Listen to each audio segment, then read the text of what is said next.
비전 선언문 먼저 하고요. 비전 선언문하고 그 다음에 세 구절을 연속해서 암송하는데 우선은 비전 선언문만 같이 한번 해보겠습니다. 비전 선언문에서 느낌표는 아멘으로 이렇게 하시는 거 아시죠? 자, 다 같이 시작. 하나님 말씀의 거룩한 리더십으로 그리스도인의 삶과 세계를 변화시킨다. 아멘. 그 다음에 세 구절은 성경 구절만 한번 먼저 해보겠습니다. 사도행전 6장 7절 말씀, 요한복음 1장 12절 말씀, 로마서 6장 10절 11절 말씀. 되게 암송할 때 순진하신 분들이 잘 못하면 웃어요.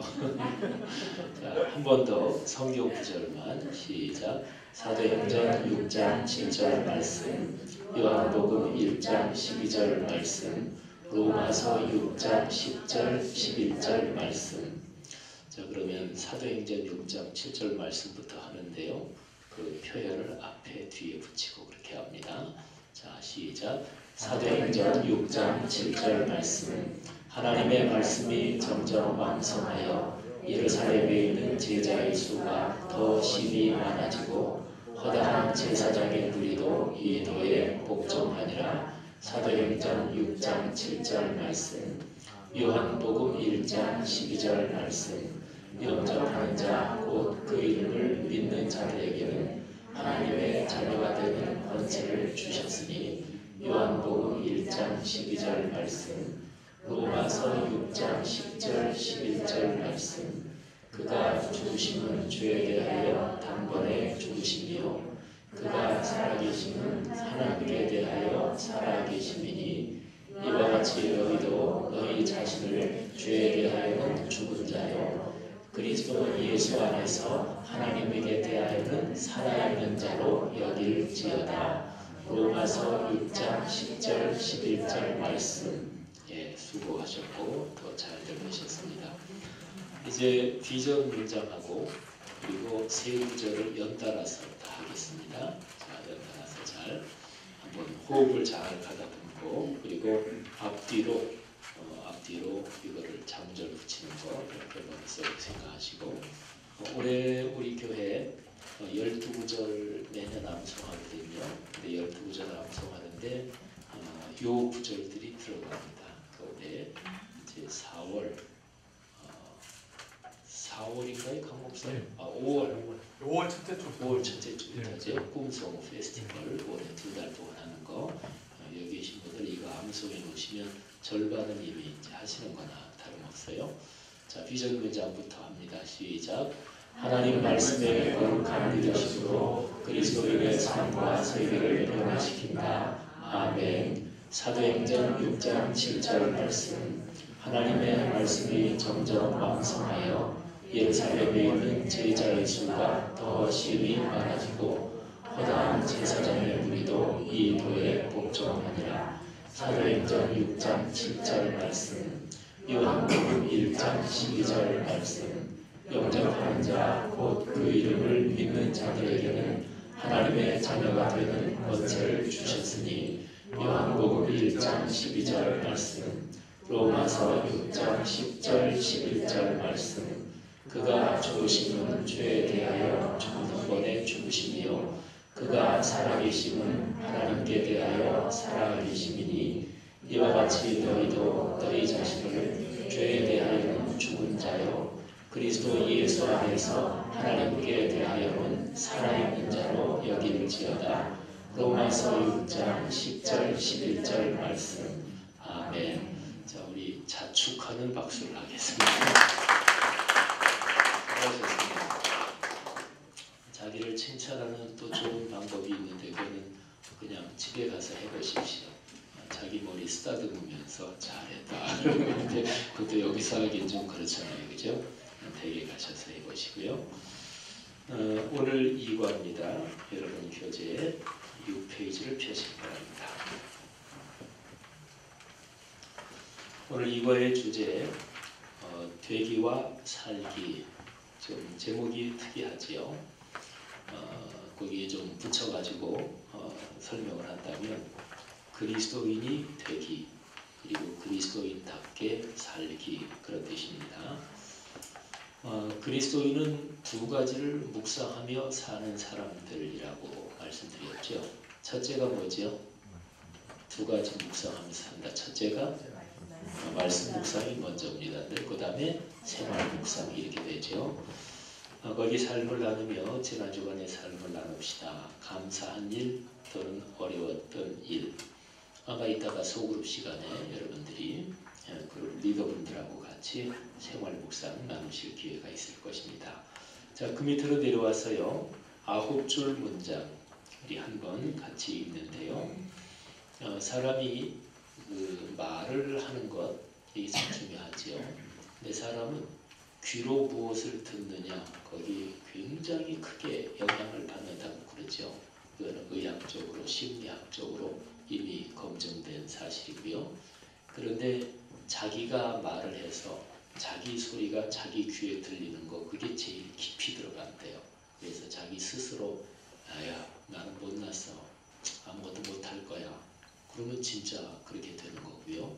그래서 말로 자신의 내 삶에 대해서 선포하는 것이 아주 중요합니다.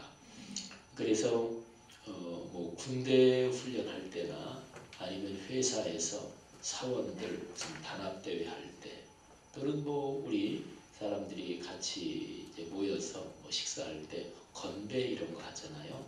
그럴 때도 우리 소리 내서 말하잖아요. 운동선수들 운동할 때 시작할 때 둥그렇게 둘러서서 뭐 으쌰 이제 막 이기자 뭐 이렇게 하잖아요. 그죠? 그게 다 마찬가지입니다. 사람은 정신적인 존재이기 때문에 자기 귀에 들어온 그 내용이 자기 마음, 영혼에 들어가는데 자기 입으로 내뱉은 말, 자기 입으로 말한 그 소리가 자기 속에 제일 깊게 들어갑니다.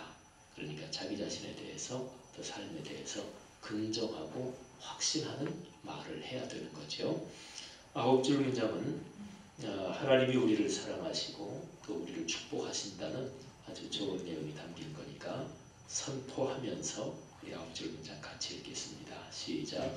다음과 같은 얘기를 들어보셨나요? 당신은 하나님의 걸작입니다. 당신은 사랑받기 위해 태어난 분입니다. 하나님은 당신을 사랑하십니다. 당신의 미래는 갈수록 좋아질 것입니다. 하나님은 당신을 위하여 놀라운 계획을 가지고 계십니다. 우리 교회 공동체를 통하여 당신은 축복과 기적을 체험할 것입니다. 하나님은 오늘 당신과 함께 계십니다. 바로 오늘 말입니다. 양육과 훈련은 이 모든 복을 누릴 수 있게 당신을 도와줄 것입니다. 아멘.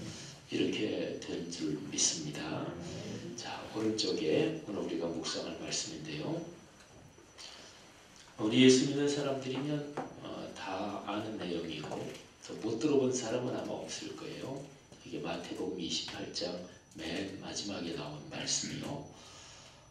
근데 이 마태복음 28장 맨 마지막에 나온 말씀을 예수 그리스도께서 우리에게 주신 지상명령이라고 그렇게 부릅니다. 지상명령이라고 할 때 제가 거기에 한자까지 괄호 안에 넣어놨어요. 지자는 땅 지자가 아니고 최고 지자, 이를 지자입니다. 그러니까 최고로 그리고 윗상자잖아요. 최고로 가장 위에 있는 명령, 이 뜻이 바로 지상명령입니다. 근데 보통요 우리 교계에서 또는 이런저런 훈련에서 그리스도의 지상명령 이렇게 얘기할 때는 18절은 안 하고 보통 19절, 20절 그 두 절을 얘기합니다. 보통은. 근데 이제 제가 어느 때인가 이 구절을 묵상하다 보니까 18절이 빠지면 안 돼요.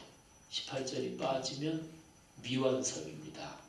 이유가 있습니다. 여기에서 예수님이 구체적으로 이런 거 해라 이렇게 얘기한 게 어디에 나오냐면 19절하고 20절 절반까지에 나옵니다. 그러니까 20절에서 가르쳐 지키게 하라 거기까지입니다. 그러니까 예수님이 제자들한테 또 제자들한테 하신 말씀은 제자들로서 쭉 이제 시작되는 교회 공동체에게 하신 말씀이기도 하고요. 그러니까 여기 있는 우리에게 하신 말씀이기도 합니다. 그래서 19절, 20절 절반 이게 주님께서 구체적으로 지시한 내용입니다. 그러면 이 내용의 앞에 하고 뒤에 있는 그 내용이 또 중요합니다. 앞에 하고 뒤에는 뭐냐면요. 예수님께서 우리가 또 교회 공동체가 실천해야 한다고 지시하신 내용이 무지무지하게 어려운 일이기 때문에 사실은 사람으로서는 거의 불가능한 일이기 때문에 주님께서 보장하신다. 그게 앞에 하고 뒤에 나오는 거예요. 앞에는 18절이고 뒤에는 20절 후반부죠. 앞에 나오는 보장이 뭐냐면 하늘과 땅의 모든 권세를 그러니까 하나님 아버지께서 그 아들 예수 그리스도에게 주셨다. 이런 얘기죠. 지금 여기 마태복음 28장에서는 예수 그리스도께서 부활하신 부활의 모습으로 지금 계신 거예요. 십자가에 달려 돌아가셨지만 부활하신 뒤에 부활하심으로써 죄와 그리고 죽음의 권세를 꺾으셨고요. 그 부활하신 예수 그리스도에게 하늘 아버지께서 모든 권세를 다 주셨습니다. 근데 여기에 하늘과 땅 이러면 존재하는 모든 것을 다 통틀어서 하는 표현이지요. 그러니까 19절하고 20절 전반부 우리에게 교회 공동체에 실천하라고 하신 그 내용을 명령하시는 분이 누구냐? 이게 중요하죠. 명령하시는 분이 하늘과 땅의 모든 권세를 가지신 분이 지금 명령합니다. 예를 들면요. 어떤 사람이 회사에 다니는데 회사에 부장님이 나한테 뭐를 지시하셨다. 그러면 뭐 내가 부장님의 지시를 받아야 될 입장이라면 그 지시를 따라야 되겠죠. 근데 회장님이 그룹의 총수가 나에게 지시하셨다. 뭐 당연히 따라야 되겠지만 그룹의 총수가 지시했다. 그러면 그 일은 분명한 일입니다. 또 그 일을 하면서 주저할 거 없습니다. 제가 군 생활할 때 저는 사병으로 군 생활을 했는데요. 근데 일병 말년, 상병 달고 제가 군 사단장실에서 당번병을 했습니다. 근데 전문 용어를 제가 조금 써야겠네요. 전문 용어로 따까리라고 그래요. 이런 거 아시나 모르겠어요. 그래서 군대에 보면은 사단사령부에 사단장, 대개 이제 투스타, 우리나라 요즘은 뭐 모르겠는데요. 사단이 있고 훈련단이 있어요. 훈련단도 사단급이죠. 그러니까 그 전쟁이 나면 훈련단은 최전방으로 이동하는 부대. 뭐 제가 그때 옛날에 군생활할 때 그렇게 이제 알고 있는데, 근데 훈련단장은 원스타고 또 정식 사단은 투스타고 뭐 그런 어쨌든 사단장실에 거기에 전속으로 거기에 딱 사단장실에 근무하는 사람이 장교 한 사람, 부관이죠. 그 다음에 그 선임 상사, 하사관 중에서 제일 높은 사람 한 사람, 그 다음에 이제 사병 한 사람, 이렇게 세 사람이 사단장실에 아주 고정으로 딱 있습니다. 근데 어쨌든 제가 거기 당번병이라고 보통 그러는데, 근데 전문 용어로 따까리다 그래요. 그냥 속된 말로 그냥 편하게 하는 말이죠. 근데 제가 이제 사단장께서 저 안에 이제 방에 계시고 사단장실에서 제가 당번병이나 이 밖에 이제 받는 전화가 있죠. 근데 부관, 또 선임 상사, 그리고 당번병 세 사람 중에 다 없으면 절대로 안 돼. 언제나 사단장님이 계시다 그러면 반드시 한 사람은 있어야 돼요. 근데 어떨 때는 이제 부관이나 이게 없을 때는 제가 이제 전화를 받죠. 딱 울리기만 하면 즉각적으로 받죠. 예, 지상병입니다. 그러면 이제 인사참모 좀 빨리 오라 그래. 뭐 이렇게 지시를 하면 제가 바로 인사참모부 쪽으로 전화를 하죠. 근데 어떨 때 제가 모시고 있던 사단장이 되게 성질이 급할 때는 무시무시하게 급한 분입니다. 그래서 그분은 막 이제 화가 나잖아요. 그러면 되게 그 인사참모, 군수참모 이런 사람이 중령입니다. 근데 들어오면 막 화를 내고, 근데 이제 그 사단장님이 화를 내면 어떻게 행동을 하느냐, 그거를 저는 잘 알지요. 여기 부관 뭐 선임사가 다 잘 알지요. 그 양반한테는 딱 서서 혼나러 들어간다 그러면 딱 그 양반이 막 화내고 막 험한 말도 나오고 그러면 어느 정도 듣다가 그냥 나와야 돼요. 그건 이상하지, 그죠? 뭐 상관이 혼내는데 그냥 나오면 안 되는 거잖아요. 근데 그 양반한테 그래야 돼요. 계속 있으면 그 양반이 더 막 열이 나요. 그리고 나중에는 권총을 뽑아들어요. 근데 권총에는 물론 실탄이 없죠. 전시가 아니니까. 근데 권총을 뽑아들고 막 이러니까. 그래서 이제 한 번은 그 부대에 참모가 새로 왔어요. 그래서 뭐 때문에 이제 인사참모라 그래. 그래서 제가 인사참모 빨리 오십시오. 딱 왔는데 그 제가 들어가기 전에 얘기를 했죠. 인사참모님, 그 저기 어느 정도 막 이렇게 혼나러 들어가신 거니까 막 화내고 그러면 좀 듣고 있다가 저한테 나오십시오. 근데 이 양반이 이 부대 이제 들어온 지 얼마 안 돼가지고 이 양반이 보니까 안 나오는 거야. 가만히 들어보니까 안에서 난리가 났어요. 아마 권총도 뽑았을 것 같아요. 근데 저는 상병이거든요. 그냥 사병이죠. 근데 인사참모하면 중령입니다. 영광급 장교면 아주 고급 장교입니다. 뭐 저는 이제 사단사령부에서 근무했지만 대대급이나 이런 데서 근무하는 사람은 이 영광급 장교를 보면 하늘 같은 사람이에요. 근데 사단사령부에서는 뭐 이제 별자리가 있고 또 대령 이제 무궁화 3개짜리 대령이 있고 하니까 이제 영광급 장교들이 많지만 저 같은 사병이 영광급 장교 중령한테 무슨 지시 뭐 얘기를 한다는 게 무지무지하게 어려운 거죠. 근데 사단장이 지시한다? 그럼 제가 걸어가지고 그 인사참모실에 제가 직접 전화합니다. 그 번호 다 아니까. 그래서 저 단장실 지상병입니다. 그러면은 그래 오늘 빨리 오시랍니다. 그러면 그 사람들이 뛰어옵니다. 말한 건 전대. 사병 얘기에 막 뛰어와요. 그리고 불안하면 저한테 물어요. 야, 지상병 왜 오라가셨어?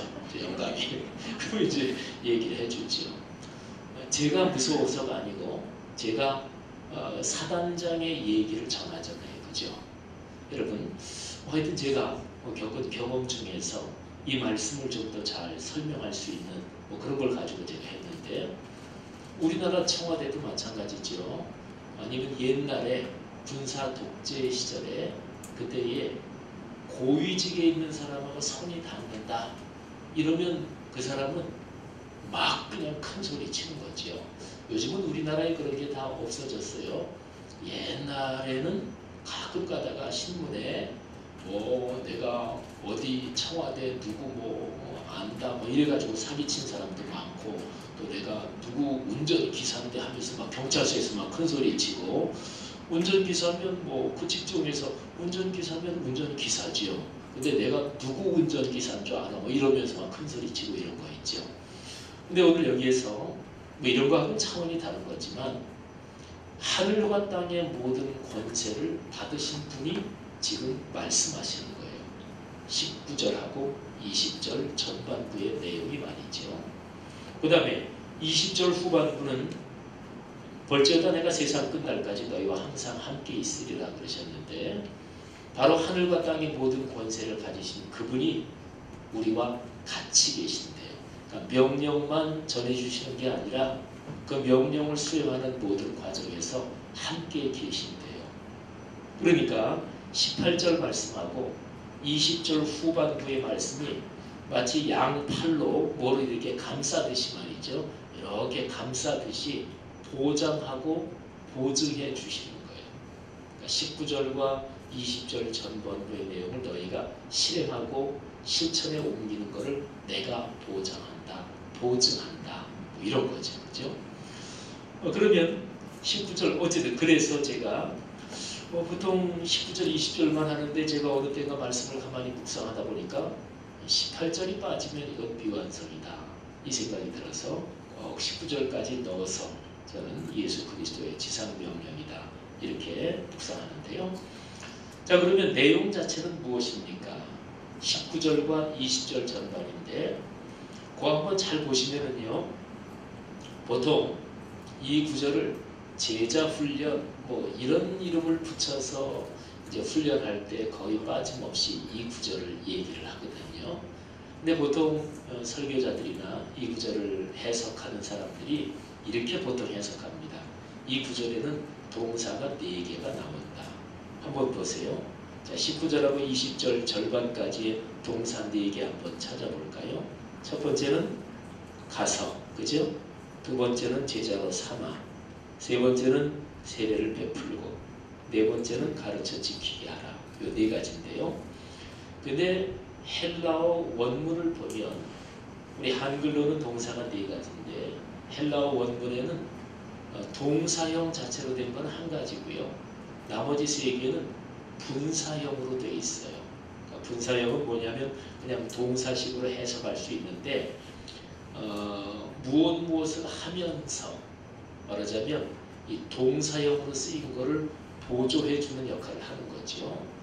그런데 이제 헬라어 원문으로 보면 동사형으로 쓰인 거는 딱 하나라는 거예요. 그게 뭐냐면 제자를 삼아라 이런 거죠. 그러니까 명령은 1가지죠. 제자를 만들어라.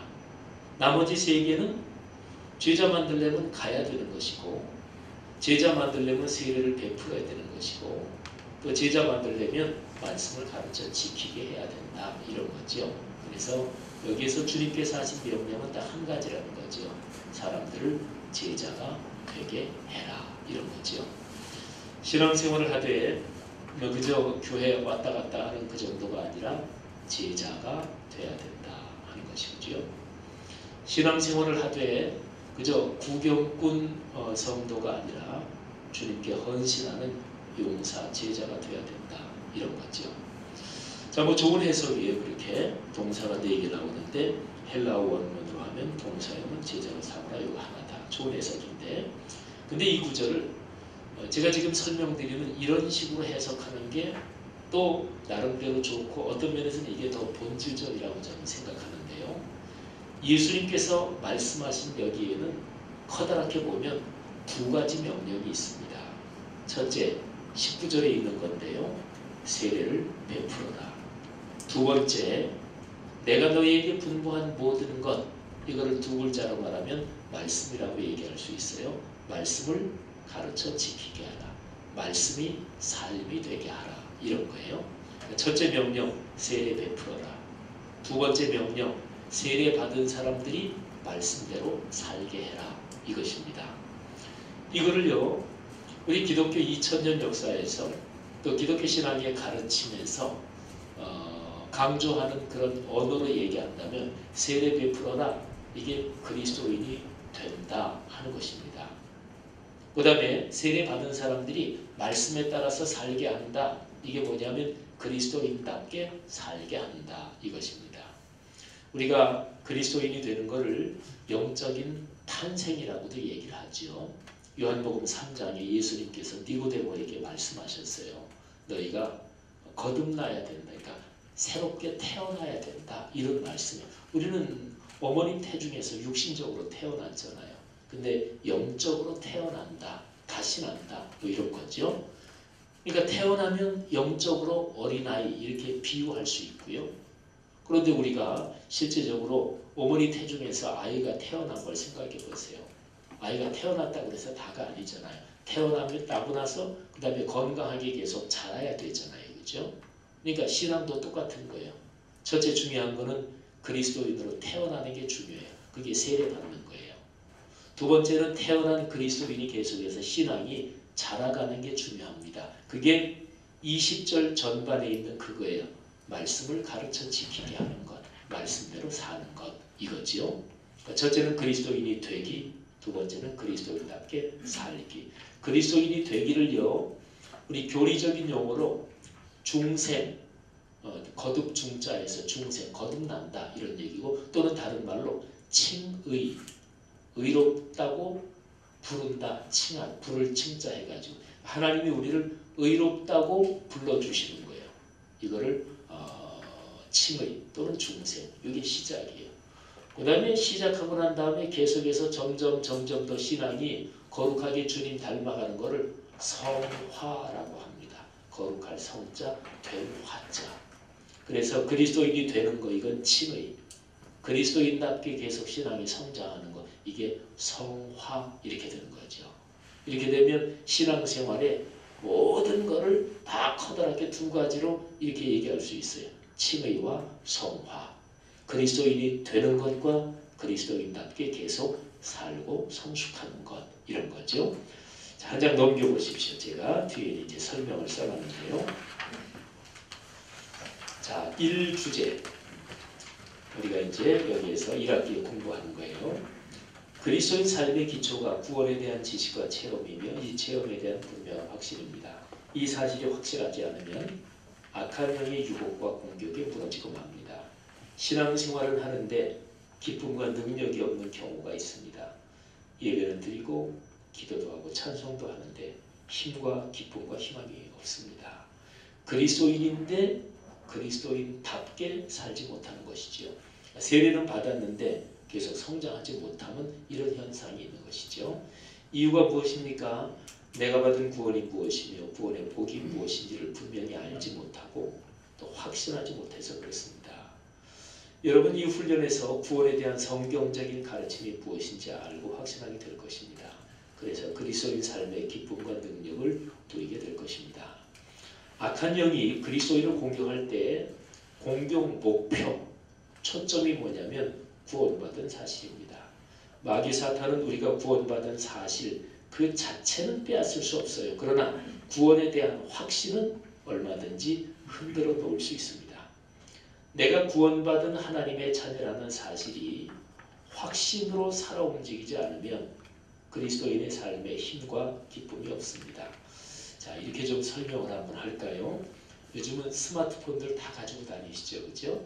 근데 스마트폰에 대해서 굉장히 익숙한 사람이 있습니다. 저도 스마트폰에 있는 거 이런저런 거 뭐 글자 키우고 줄이고 알람 어떻게 꺼놓고 알람도 설정에 들어가서 뭐 이렇게 저렇게 조정하고 이러고 훤한 사람이 있어요. 근데 어떤 사람은 스마트폰을 가지고 있으면서 그런 기능에 대해서 잘 모르는 사람이 있어요. 그래서 뭐 사진 어떻게 불러오고 편집하고 등등이 뭐 무수한 기능이 많잖아요. 그러니까 똑같이 두 사람이 가지고 있더라도 한 사람은 스마트폰을 딱 가지고 있으면 아주 자유자재로 늘 자기의 모든 삶에 아주 편하게 그리고 자신감 있게 사용합니다. 그러지 못한 사람은 가지고 있지만 전화 걸고 받고 문자 뭐 카톡 뭐 이 정도만 하지 더 이상은 손대지 못해요. 그러니까 뭐 이렇게 되면은 누구한테 물어봐야 되죠, 그죠? 가지고는 똑같이 가지고 있지만 그런데 내가 가지고 있는 스마트폰에 대해서 자신감 있게 확신 있게 그렇게는 잘 못하는 거죠. 구원받은 그리스도인도 이와 비슷하다고 볼 수가 있습니다. 그래서요 계속 읽으면 구원받은 사실은 있는데 확신은 없는 그리스도인이 많습니다. 사실이 있다는 것도 모르는 그리스도인도 적지 않습니다. 사실이 확신으로 이어져야 한다는 것을 알고 또 그게 절실한데도 되지 않아서 고민하는 그리스도인이 참 많습니다. 자, 여기가 우리의 초점입니다. 어떻게 하면 내가 구원받은 사실이 확신으로 이어질까요? 어떻게 해야 객관적인 사실이 구체적이고 현실적인 삶의 현장에서 강한 힘으로 내뿜을 수 있을까요? 가장 중요한 일은 하나님의 말씀인 성경에서 구원받은 사실을 다시 한번 정확하게 확인하는 것입니다. 성경은 진리입니다. 하나님의 말씀입니다.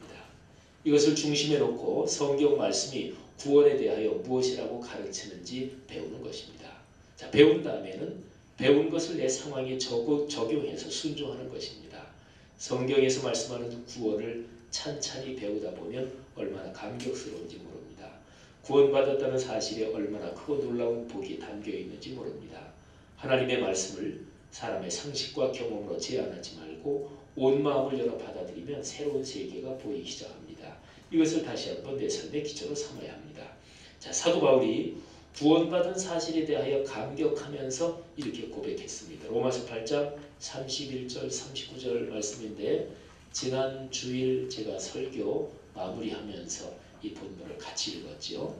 지난 주일은 2부 예배는 제가 설교를 안 했기 때문에 2부 예배 참석하신 분은 이제 하긴 주보에 설교문이 나왔으니까요. 자, 오른쪽으로 넘어가서 이것을 같이 한번 읽습니다.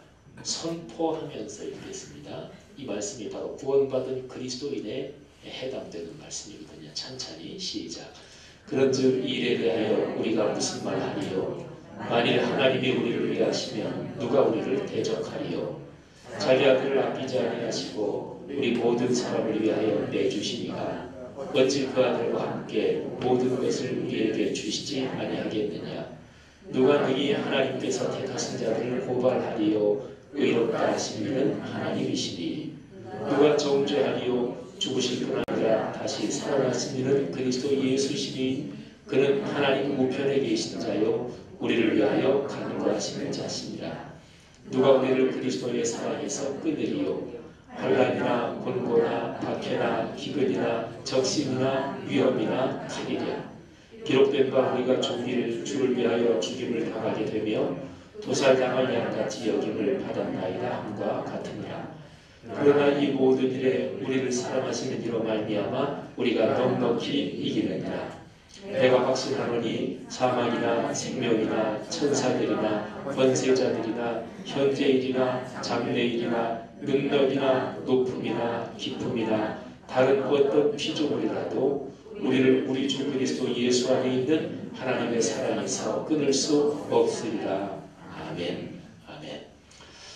자, 이 주제는요 2학기 때 공부할 거예요. 근데 한번 제가 읽습니다.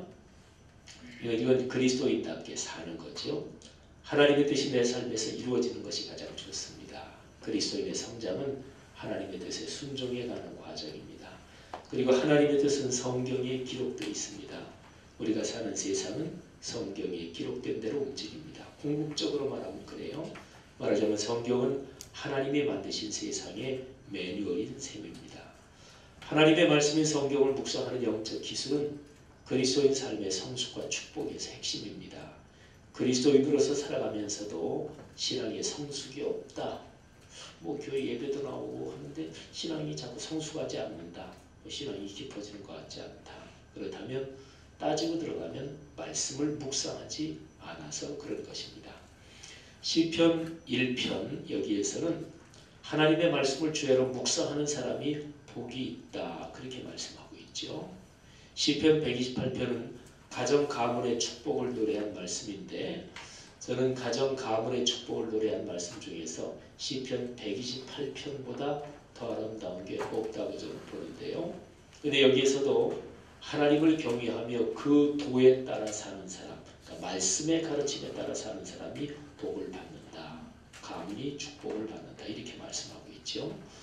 우리는 이 양육반 훈련에서 하나님의 말씀을 묵상하는 것이 얼마나 복된 것인지 그리고 그리스도인답게 사는 것이 얼마나 중요한 것인지 알고 실천하게 될 것입니다. 말씀 묵상에 대한 이론을 제 아무리 많이 안다고 해도 매일 실천하지 않으면 소용이 없습니다. 매일 빼먹지 않고 말씀 묵상을 실천하여 그 안에 담겨 놀라운 복을 경험하는 것이 중요합니다.